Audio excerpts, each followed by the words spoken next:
So we are seeing that, and being in the book of beginnings, of course, this is Ashwapati's soul's release.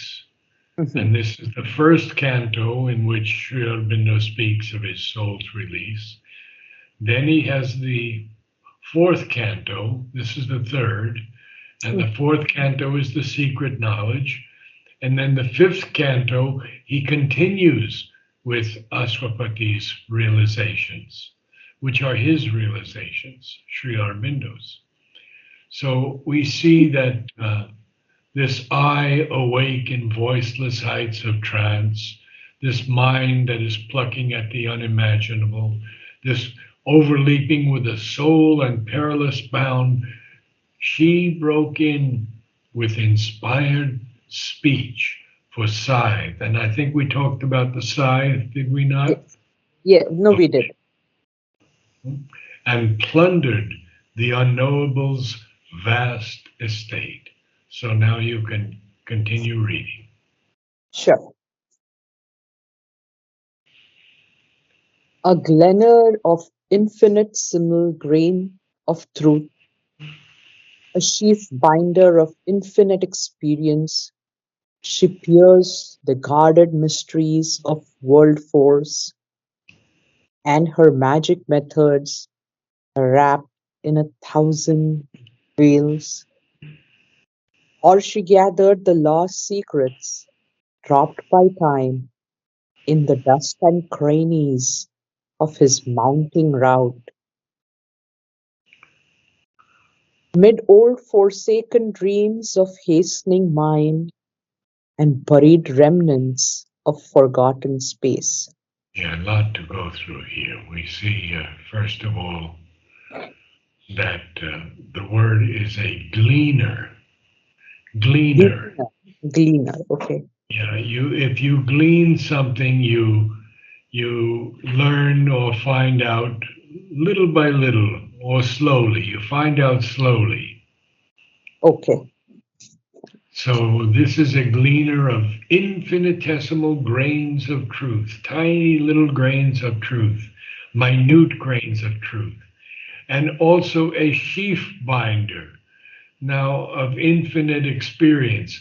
A sheaf binder is usually one who binds or bundles wheat or rye or rice. Okay. After reaping, you make a sheaf of it. Uh-huh.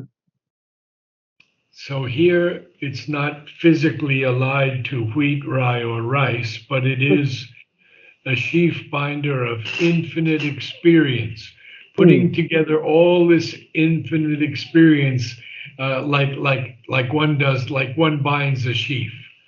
Uh-huh. You got it? Yes, yes, yes. She pierced the guarded mysteries of world force and her magic methods wrapped in 1,000 veils. Or she gathered the lost secrets dropped by time in the dust and crannies of his mounting route, mid old forsaken dreams of hastening mind and buried remnants of forgotten space. Now, a remnant is a trace, a vestige. Mm-hmm. Right. Yeah. But So, Narad sir, when it comes to uh, forgotten space, I'm not able to exactly understand what is that forgotten space. mm. Well, if we look at this whole thing, we're seeing that this force, this divine force, we call it here almost Shakti, Uh-huh. that pierces the guarded mysteries of world force, and her magic methods are wrapped in 1,000 veils. Now, he is seeing all this. Ashwapati is seeing all this. He's seeing that she's gathered the lost secrets dropped by time in the Mm-hmm. dust and crannies of his mounting route. Now, the cranny is a very small opening, a chink or a crevice or a Mm. fissure. Okay. And all of this she is doing mid old forsaken dreams of this hastening mind, because mind is always running someplace. Mm. And buried remnants, a remnant is, of course, a vestige, a trace of forgotten space. So this forgotten space she is working on, and now we're going to find out what is happening here to Ashwapati. She joined Yeah. I think there is one line before that, Narad sir. a traveler, a Yeah, traveler. Yeah. yeah. A traveler between summit and abyss, she joined the distant ends, the viewless deeps, or streaked along the roads of heaven and hell, pursuing all knowledge like a questing hound. Questing, of course, is seeking or searching for something. Right, yeah.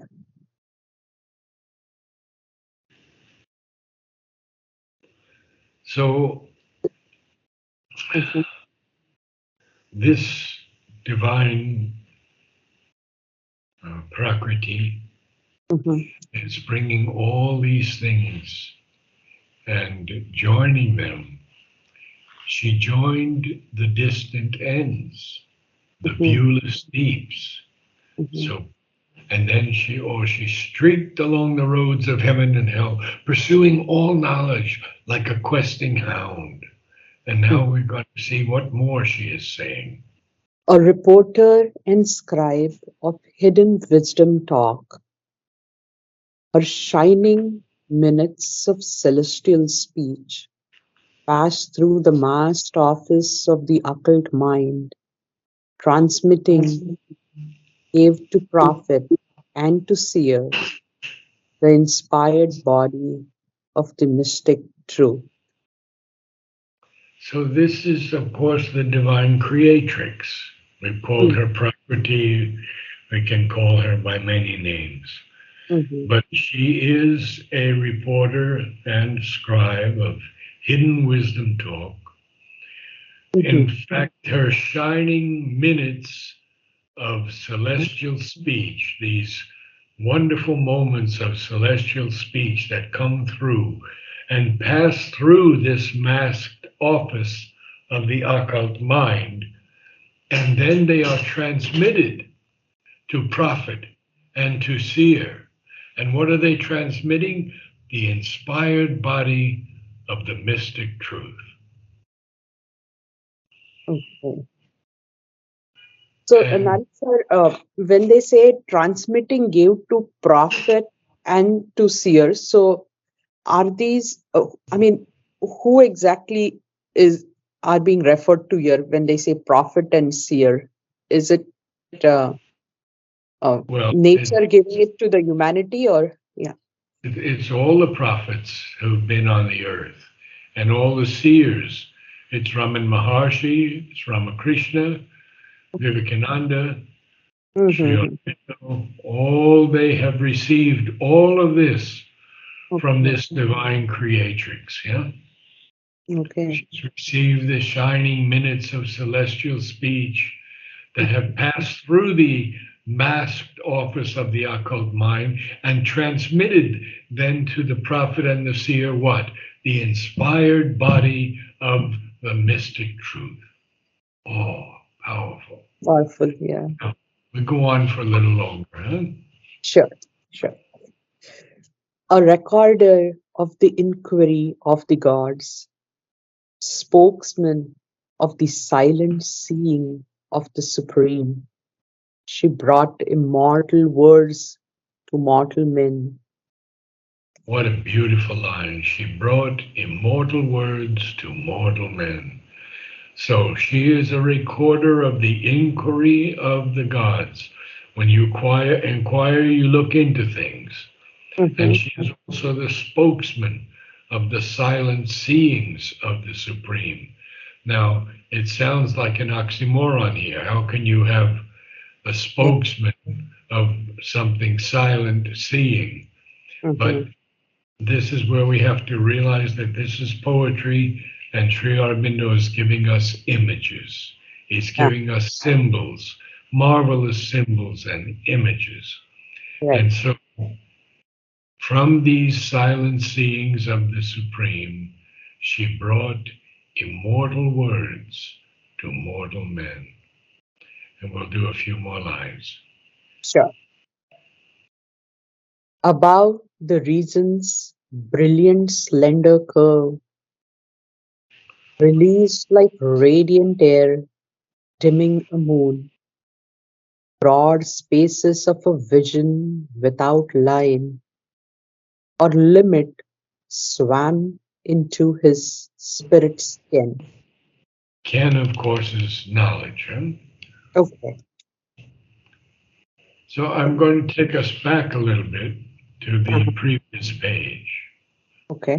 Now, what Sri Aurobindo is talking Mhm. about, is inspiration Okay. with her lightning feet. So we can call it anything, creatrix, prakriti, any of those names, but it's basically inspiration that's coming into his mind. She's Mhm. bringing her rhythmic sense of hidden things. She's bringing a music that speaks of transcending mortal speech. And then she's bringing a joy of light, a joy of sun and sight. She's bringing a repetition of God's first delight, Mhm. creating in a young and virgin time. So all of these, but now we see that she is also the intense creatrix in his stillness wrought.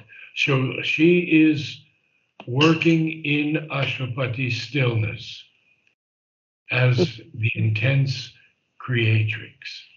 And then we go on a little bit more and we see that her lifted fingers, keen, unthinkable tip, just the tip of her finger. What did it do? It bared with a stab of flame the closed beyond. And see, this is important that we can understand it like that. And then we see that God is found in nature, nature is fulfilled in God. And now Sri Aurobindo tells us about himself, of course, already in him was seen that task of power. Now, what is that task of power? It is to divinize the earth, Okay. to bring the supramental down to the earth and divinize it.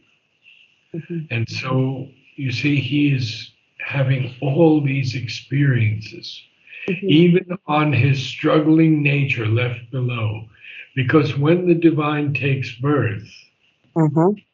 the divine also going into a human birth forgets and has to bring all that back to realize that he is truly divine.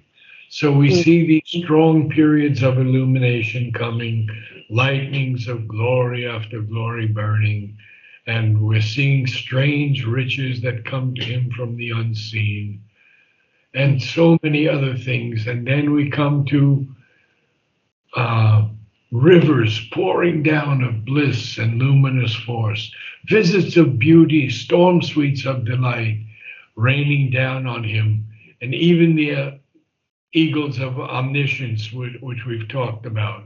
Yes. And these voices that the inner listening hears conveyed to him their prophet utterances. Very, very important. And these flashes of revealing light approached him from the unreachable secrecy. And an inspired knowledge sat enthroned within, like on a throne. Mhm. So now you've got a deeper view of the whole thing that's happening, right? Yes. Was page 37. Now we're on 38. And this is such a passage that you see, Sri Aurobindo rarely discusses with his disciples his Mhm. own progress, his own, how he had to progress. Um, Ranganathan tells me that he recast Book 1, Canto 1, Mhm. 100, no, 50 times, 50 different uh, Virgins. Mhm. Regency, versions of it, yes. And so he said in his replies to Amal Kiran, every time I reached a higher state, I rewrote again from that state. So incredible. Rewrote again from that state. So we are seeing here more and more about Ashwapati or Aurobindo, the Lord himself. And it will go on and on because there's much more to understand for us. So we're on 37. We went to 38, Yeah. and now No, we are on 39 now. Yeah. and then in 39 we'll see. Now, did we do 39 also? Yeah. We are on 39. Yeah. Well, Where we stopped now was all limits swam into his spirit's skin. what page are you on? Page 39, Narad sir. Yeah, 39. It's towards the end, I think. Yeah, That towards I the have it towards the very end, yes. yeah. And so we see all of these things, these visions without any line that are swimming into his spirit's knowledge. Ken is a range of knowledge or perception, see? Mhm. And then we will go next time more into what he's these tireless domains of joy that he realizes, these ways that lead to endless happiness. Very, very important to know actually that when we are reading Savitri, we are reading Sri Aurobindo's own experiences. Mhm. And Mother used to say that in the morning he would show me what he had written, and they were my experiences that evening. He was writing he was writing Mother's experiences of the evening, and he would show her that writing the next morning, and she would realize that's what I went through last night. Wow. Oh my gosh, yeah. So incredible. So Yes. would you like to read it from the beginning now? Sure, Narad sir. Good, good. Be wonderful. And you are recording. Yes, Narad sir, I'm recording. Good. So, Narad sir, should I start from where we begin today, or you want me to go back a page? You could go back a page. Okay. So I'll start from oft inspiration then. Yes, that's perfect. Yes. Okay. Oft inspiration with her lightning feet, a sudden messenger from the all-seeing tops, traversed the soundless corridors of his mind, bringing her rhythmic sense of hidden things. A music spoke transcending mortal speech, as if from a golden phial of the all bliss, a joy of light, a joy of sudden sight, a rupture of the thrilled, undying world poured into his heart as into an empty cup, a repetition of God's first delight, creating in a young and virgin time. In a brief moment caught a little space, all knowledge packed into great wordless thought, lodged in the expectant stillness of his depths, crystal of the ultimate absolute, a portion of the inexpressible truth revealed by silence to the silent soul. The intense creatrix in his stillness wrought, her power fallen speechless grew more intimate. She looked upon the seeing and the unforeseen, Unguessed domains she made her native field, all vision gathered into a single ray, as when the eyes stare at an invisible point, till through the intensity of one luminous spot, an apocalypse of a world of images enters into the kingdom of the seer. A great new arm of splendor suddenly rose. It rent the gauze opaque of nescience. Her lifted fingers, keen, unthinkable tip, barred with a stab of flame the closed beyond. An Bared, iron wake, bared, ba- bare, bared. bared with a stab of flame the closed beyond. And I awake in voiceless heights of trance, a mind plucking at the unimaginable, overleaping with a soul and perilous bound, the high black wall hiding superconscious, she broke in with inspired speech of scythe and plundered the unknowable's vast estate. A gleaner of infinitesimal grains of truth, a sheaf binder of infinite experience, she pierced the guarded mysteries of world force and her magic methods wrapped in a thousand veils, or she gathered the lost secrets dropped by time in the dust and crannies of his mounting route, mid old forsaken dreams of hastening mind and buried remnants of forgotten space, a traveler between summit and abyss.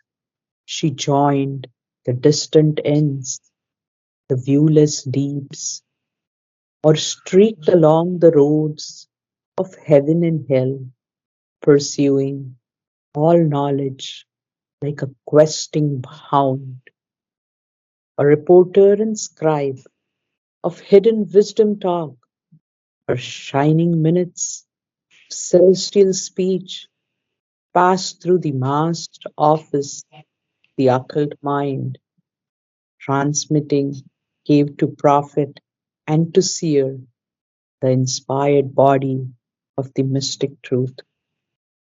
A recorder of the inquiry of the gods, spokesman of the silent seeing of the supreme, she brought immortal words to mortal men. Above the region's brilliant slender curve, released like radiant air dimming a moon, broad spaces of a vision without line or limit swam into his spirit's skin. Good reading. Very good reading. Very good. Thank you, sir. Namaste.